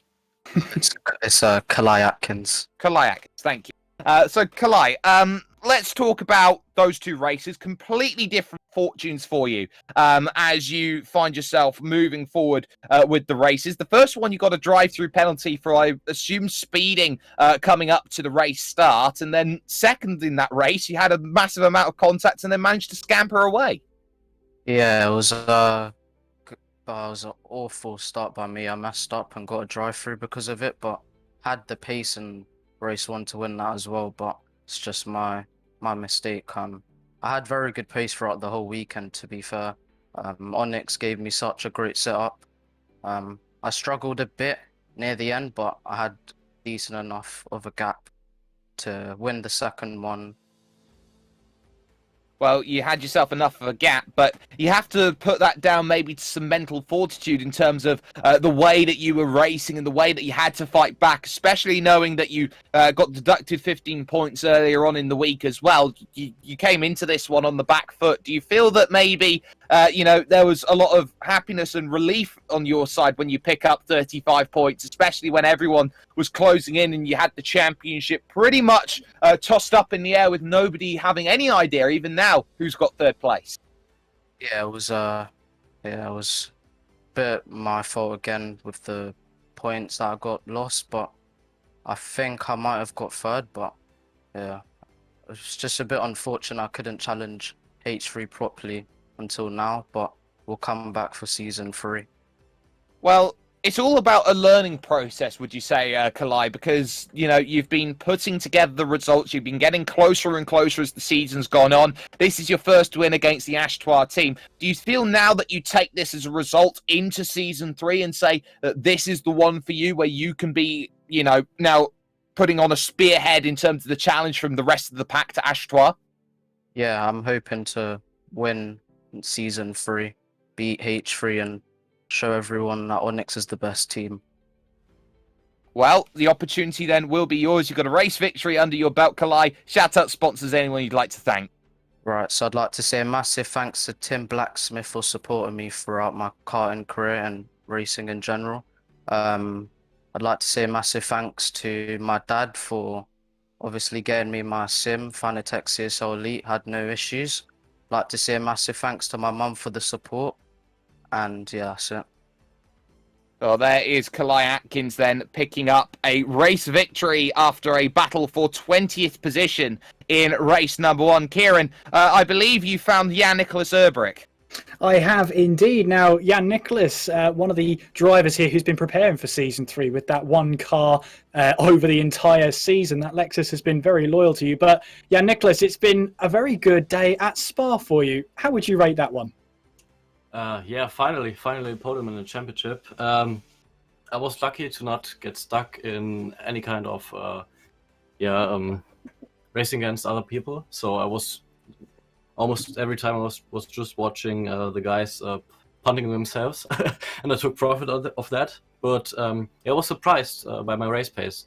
I think I was not able to do that kind of race pace in the first 4 races, so I'm really happy.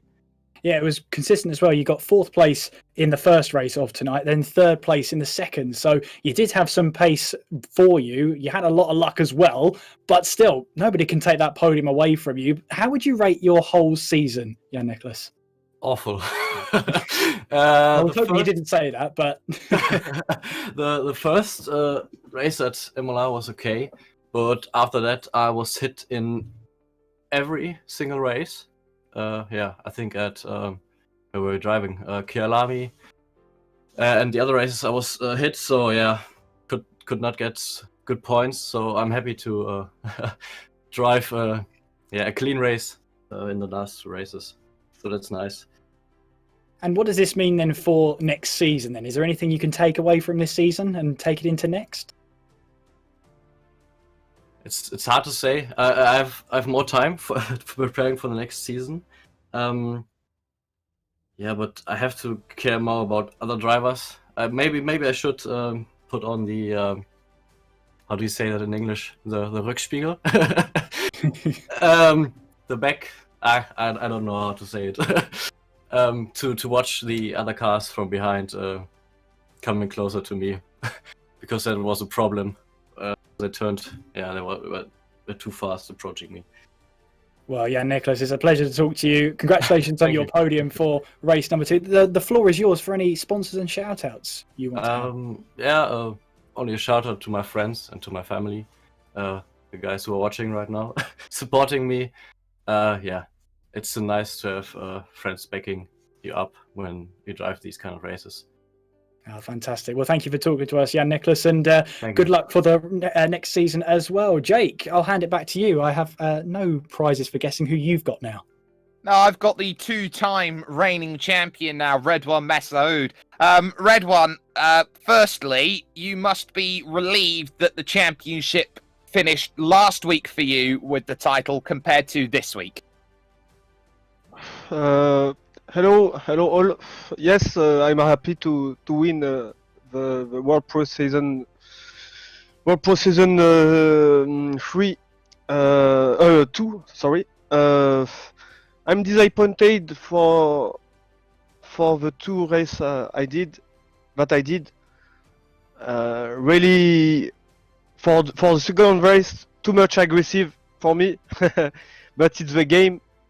So I'm happy.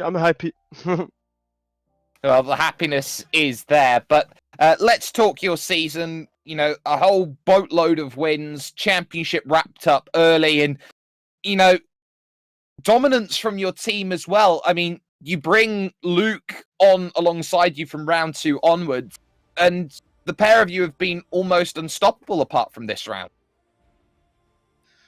Yes, too hard at the comb. It's the name of a turn. It's a game. It's the competition. All driver want to win. So it's happened that. Well, so it happens, but of course, you've got the championship coming up for next season. You've got 2 out of 2 championships here in the sprint series here presented by World Pro Racing. Are you looking to three-peat? Because we've heard earlier on that Kalai wants to, you know, challenge you and beat you, and you've got likes of Johnston and Littlewood who look like they're going from strength to strength. Does the challenge get harder for you? Yes, it's harder. It's a top pilot in World Pro Season 2. So new top pilot. It's a good thing for next season, I think. And I would put my title back for the next season. Well, we'll hopefully see you up there challenging once again, Red One. Before we let you go, it is a championship. Anyone you'd like to give a thanks to for picking that one up overall? Sorry, I don't understand. You can repeat, please? Shout outs. Anyone you'd like to thank? Yeah.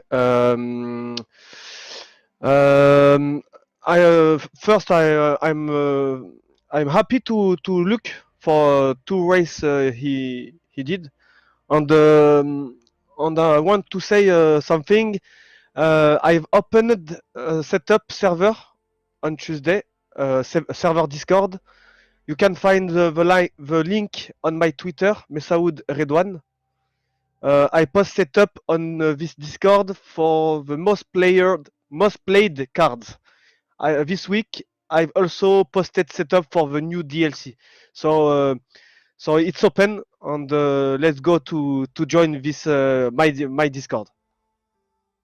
Well, there you have it, Red One Mesaoud now turning himself into a setup guru after a second consecutive championship effort. Kieran, I believe you have his teammate who finished second in the championship, wishing that he was a little bit closer in range.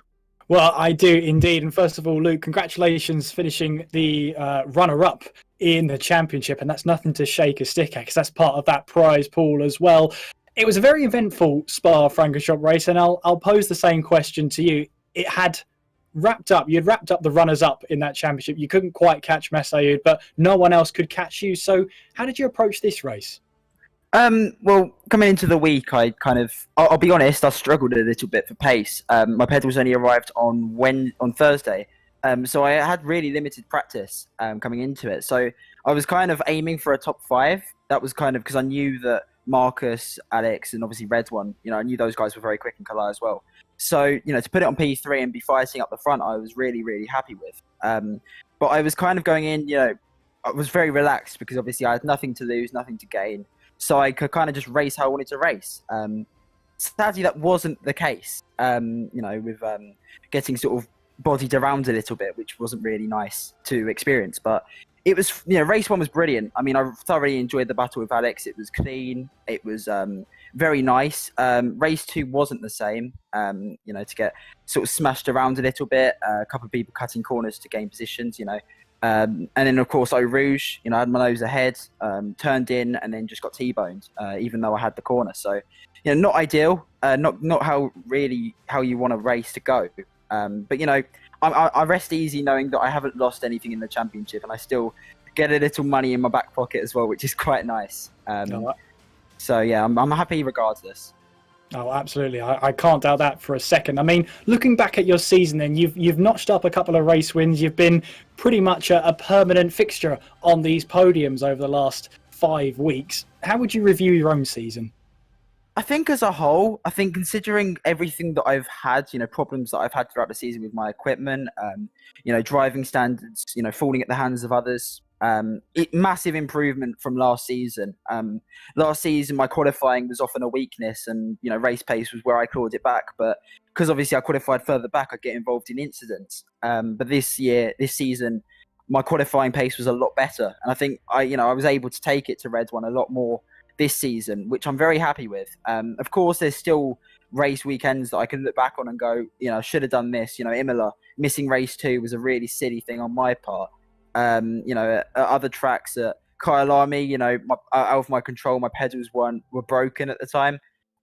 So to be fighting up the front, even with the problems I had, I'm really happy with. I think Red One was just a little bit too quick for me across the whole. But as I say, I'm still learning. Obviously, as I say, I'm a new driver with H3 Racing, still learning the ropes quite a lot. I've only really been on this sim for a couple of months, so the progress that I've made is very good, and I'm continuing to push, which is nice. And would you say that a title ambition next season is a realistic target for you? Definitely. I mean, I was going into this season aiming for a top 3. Obviously, after finishing 4th last season, I've surpassed my expectations of how I would do. So definitely, I'm becoming more and more consistent. And I think over the break, when I'm not sure how long it is until the next season, but I think the hard work I can put in, I will hopefully be closer to Red One. But then again, he'll probably be improving as well. So you never know until you're on the grid for that first race. But I'm very excited. Well, congratulations on your runner-up spot in the championship, Luke. The floor is yours for any shout-outs or sponsors you want to shout out. So I'd like to say thank you to H3 Racing for giving me this opportunity to be a part of their team. I've got a couple of races coming up with them very soon, which I'm very excited for. I've learned so much since Kyalami. I've learned a lot, in terms of racecraft, in terms of setups, in terms of etiquette. A lot of the sim is all about technique, and I've learned quite a lot of that from them, and I'm very thankful for that. Obviously, as Red One mentioned, go and visit his Discord server. You can find it on his Twitter. It's called Red One Garage, I believe. Red One Setup Garage. Go and have a look at that, because his setups are mental. And thank you again to my dad as well, who's sitting next to me now, supporting me as always. And thanks everyone who watched as well. Hopefully you'll stay with me for next season. Well, thank you very much, Luke. Congratulations on your second place. Go and enjoy it. And thank you for joining us. And with that, Jake, I hand it back to you.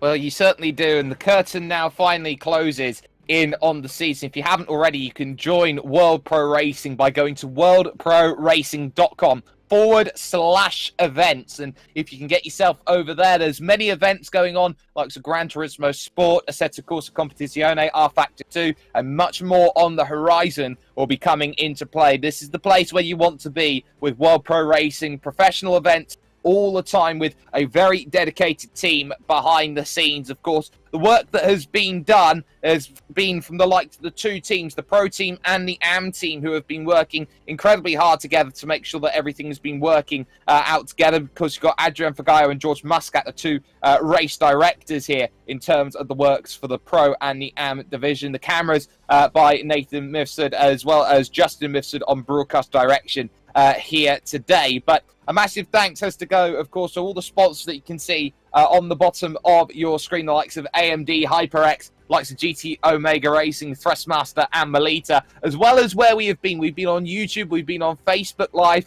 and we've been on Twitch Gaming, as well as ESTV, the Esports Television Network, on the race, on motorsport.tv, and on TVM Sport as well. From Kieran McGinley there and myself, Jake Sperry, Redwell Messaoud picks up the championship. He did so 2 races early, but my goodness, doesn't he feel fortunate now after what was a torrid race for him in comparison to the rest of his season. Luke Whitehead will be quite happy with second, but he knows he can go one better next time out, and so can the cavalcade of challengers who will be coming in for next season. Kalai Atkins looks brilliant. So does Alex Johnson, Marcus Littlewood. Jan-Nicholas Erbrick has an outside shot. Jack Noller wants to get himself back into championship contention. It's going to be one make next season, so make sure that you choose your car nicely, and we will see you when the time comes for Season 3 of your World Pro Racing Assetto Corsa Competizione Sprint Series. From all of us here at World Pro Racing, we'll see you very soon.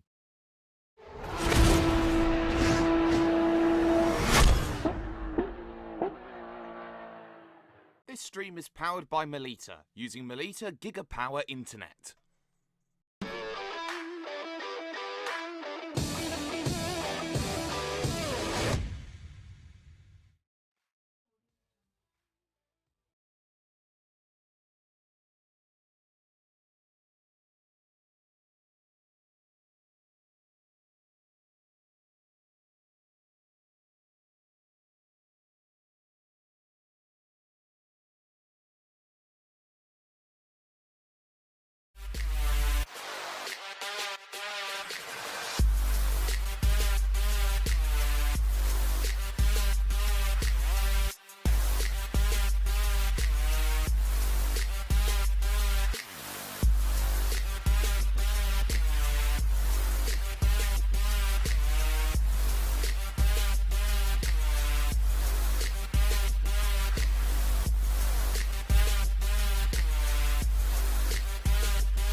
World Pro Racing, where sim racing becomes real.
For only €5 a month, experience every high-definition moment on your TV, tablet, phone or PC. Great teams, great moments, and so much more. TSN from Melita is your ticket to stay in the game. Visit melita.com/sports.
Senna was a god. No one could even dream to follow him. I'm from a very humble background.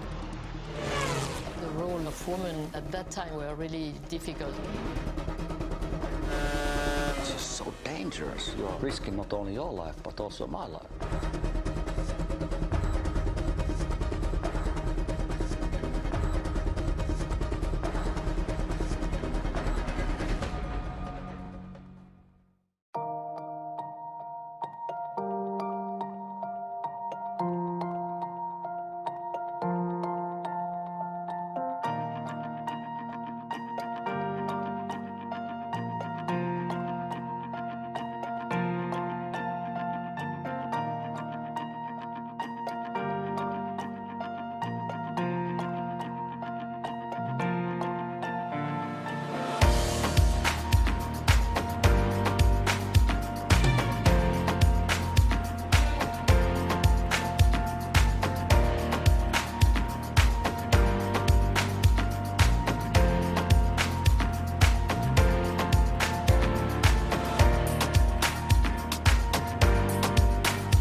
Wish your Wi-Fi network would just work in any room? Our new Stellar Wi-Fi is AI assisted to give you the smoothest, fastest possible Wi-Fi throughout your home. Stellar Wi-Fi, assisted by AI, exclusive to Melita. Find out more in-store or online.